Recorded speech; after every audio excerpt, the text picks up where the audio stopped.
Trump مسلسل عجیب و غریب دعوے کر رہے ہیں اور آج بھی انہوں نے سوشل میڈیا پر پوسٹ کرتے ہوئے لکھا کہ مزید تھوڑے سے وقت میں ہم بآسانی اسٹریٹ آف ہرمز کو کھول سکتے ہیں، تیل اپنے قبضے میں لے سکتے ہیں اور بے پناہ دولت کما سکتے ہیں۔ یہ دنیا کے لیے تیل کا ایک فوارہ ثابت ہوگا۔ مگر حقیقت یہ ہے کہ امریکہ تقریباً ایک ماہ سے دنیا بھر کی معیشتوں کے لیے انتہائی اہم اس راستے کو کھلوانے میں ناکام ہے۔ مگر اب امریکہ ایران کو پتھر کے زمانے میں دھکیلنے کی دھمکیاں ضرور دے رہا ہے اور اسی سلسلے میں اب ایران میں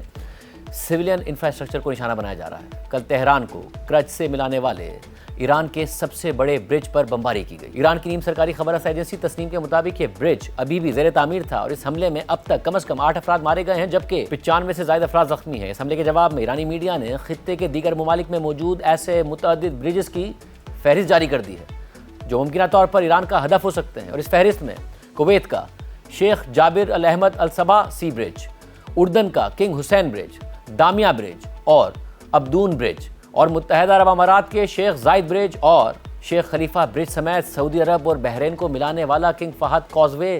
برج شامل ہے۔ اہم بات یہ ہے کہ ایران میں سول انفراسٹرکچر پر حالیہ حملوں سے پہلے صدر ٹرمپ نے اپنے خطاب میں کہا تھا کہ ہم ایران کو بمباری کے ذریعے پتھر کے زمانے میں پہنچا دیں گے۔ اس کے فوراً بعد صدر ٹرمپ کے وزیر جنگ پیٹ ہیگسیٹ نے ایکس پر لکھا کہ back to the stone age, یعنی ایران کو پتھر کے زمانے میں پہنچا دیا جائے گا، جبکہ ماہرین کے مطابق کسی جگہ یا ملک کو بمباری کے ذریعے پتھر کے زمانے میں پہنچانے کا عام طور پر مطلب یہ ہوتا ہے کہ وہاں پر کارپیٹ بومبنگ کی جائے گی، یعنی اس طرح سے اندھا دھند بمباری کی جائے گی کہ اس جگہ یا ملک کا تمام جدید انفراسٹرکچر مکمل طور پر تباہ ہو جائے گا اور وہ کسی تباہ حال علاقے کا منظر پیش کرے گا۔ مگر ان دھمکیوں پر ایران کا جواب صدر ٹرمپ کے لیے مزید شرمندگی کی وجہ بن رہا ہے۔ ایرانی صدر مسعود پزشکیان نے ایکس پر